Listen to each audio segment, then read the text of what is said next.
Hello students, नमस्ते। मैं अलका राय आपको अध्याय नंबर 9 में संकलित गीत बरखा गीत पढ़ाऊंगी, समझाऊंगी एवं शिक्षा के उद्देश्य की पूर्ति करूंगी। स्टूडेंट्स, सर्वप्रथम हम बरखा गीत के रचयिता गीतकार श्री रमानाथ अवस्थी जी के जीवन परिचय को संक्षेप में जानेंगे। तो आइए आप लोग अपनी अपनी किताबें खोल लीजिए और उसमें अपना ध्यान केंद्रित कीजिए। रमानाथ अवस्थी का जन्म 8 नवंबर सन 1924 को फतेहपुर, उत्तर प्रदेश में हुआ था। वे आधुनिक हिंदी गीतों के सशक्त रचनाकार हैं। राष्ट्रीय स्तर के कवियों में इनका नाम बड़े सम्मान से लिया जाता है। इनके गीत प्रकृति प्रेम, सामाजिक यथार्थ और मानवीय संवेदनाओं से परिपूर्ण हैं। हिंदी साहित्य सम्मेलन इलाहाबाद द्वारा सन 1990 में इन्हें साहित्य महोपाध्याय की उपाधि से सम्मानित किया गया। इनकी प्रमुख रचनाएं हैं रात और शहनाई, आग और पराग तथा बंद न करना द्वार आदि। ठीक है स्टूडेंट्स, अब हम इस गीत के सार को समझते हैं। गीत का नाम है बरखा गीत। बरखा गीत में कवि ने वर्षा वर्णन के संदर्भ में अपनी आत्मानुभूति को ही विस्तारित किया है, अपनी आत्मा की इच्छा को व्यक्त किया है। निरंतर एक अपूर्णता का भाव गीतकार के मन में क्रियाशील है। कवि के मन में एक इच्छा अपूर्ण है जो ज्यों की त्यों बनी हुई है। इस अपूर्णता को वर्षा का उल्लास और वर्षा की प्रकृति संवेदना भी पूर्ण नहीं कर पाती है। वर्षा ऋतु सृष्टि की प्यास को बुझाती है, इच्छाओं को पूरी करती है, परंतु कवि की इच्छा को पूरी नहीं कर पा रही है। वर्षा ने यद्यपि पृथ्वी को हरा भरा बना दिया, मरुस्थल भी वर्षा से गीला हुआ, वृक्षों के पल्लवों में सघनता आई, बांसुरी ने तान छेड़ी, लेकिन इस प्राकृतिक उल्लास के बीच कवि की वेदना को विराम नहीं मिला। कवि का दुख ज्यों का त्यों है, वह दूरी नहीं हो पा रहा है। वर्षा के आगमन के बीच वियोग जन्य अनुभूतियों का प्रभावशाली वर्णन इस गीत को विरुद्ध अनुभूतियों के संयोग परक सौंदर्य में बदल देता है।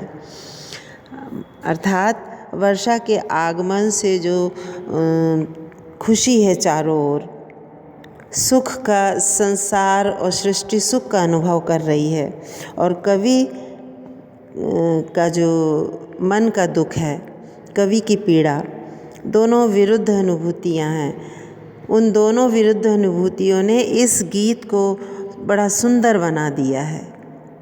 तो आइए स्टूडेंट्स, इस गीत को हम पढ़ते हैं, समझते हैं और इस गीत के सौंदर्य का रसास्वादन करते हैं। ठीक है। जो मेरी प्यास समझ पाता वह बादल अभी नहीं आया है। कवि कहता है जो मेरी अंतरात्मा की इच्छा को पूरी कर पाता, मेरी इच्छा की प्यास को बुझा पाता, वह बादल अभी तक नहीं आया है। मुरझाई धरती हरी हुई, रीति गगरिया भरी हुई, अंबर पर बौर आई, बदली झूले पर लहराई कजली, जो मेरे मन पर लहराता वह गीत अभी तक अनगाया। कवि कहते हैं भीषण गर्मी से त्रस्त धरती, भीषण गर्मी से मुरझाई धरती हरी हो गई है। वर्षा के आगमन से भीषण गर्मी से मुरझाई धरती हरी हो गई। रीति गगरिया, इस धरती की जो रीति गगरियाँ हैं, ताल तलैया, नदियाँ, झरने, वे सब जल से भर गए हैं। आकाश पर बादल उमड़ते घुमड़ते चारों ओर घूम रहे हैं। झूले पर लहराई कजली, और झूले पर तरुण तरुणियाँ, नव युवक युवतियाँ सावनी गीत गा रहे हैं। जो मेरे मन पर लहराता, पर मेरा मन जो खुशी का गीत गाता, वह गीत अभी तक अनगाया है, क्योंकि मेरे मन की इच्छा पूरी नहीं हुई है। बादल टूटे बरसा जीवन, भीगा मरुस्थल महका मधुबन। कवि कहते हैं बादल स्वयं मिट मिट कर दूसरों को जल जीवन देकर, जल बरसाकर जीवन प्रदान कर रहे हैं। फलस्वरूप सूखा मरुस्थल भी भीग गया है और मधुवन महक रहा है। पेड़ों की छा हुई गहरी, वृक्षों में सघनता आ गई है, वृक्षों की छा गहरी हो गई है। और इन प्रकृति का साथी दिन का प्रहरी अर्थात सूर्य, प्रकृति का साथी जो सूर्य है वो इनके साथ है। परंतु मेरा जो साथी बन पाता, मेरा जो प्रियतम बन पाता, वह रूप कहीं भरमाया है, वह रूप कहीं भटका हुआ है, वह मुझे अभी तक प्राप्त नहीं हुआ है।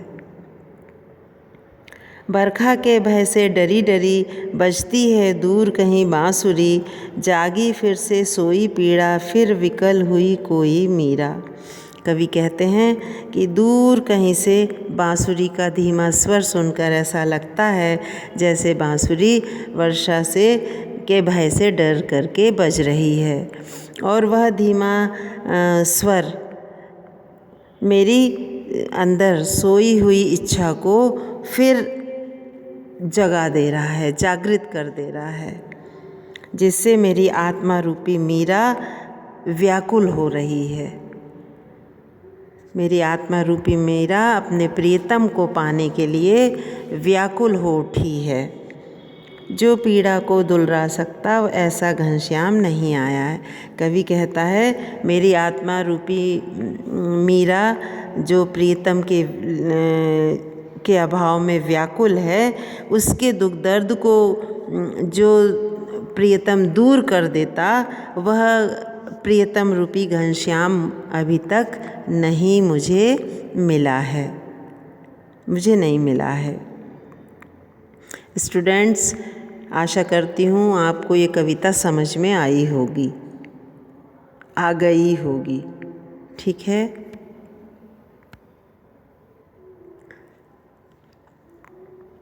इस कविता से संबंधित जो प्रश्नोत्तर हैं वह मैं आपको PDF द्वारा भेज दूँगी। धन्यवाद।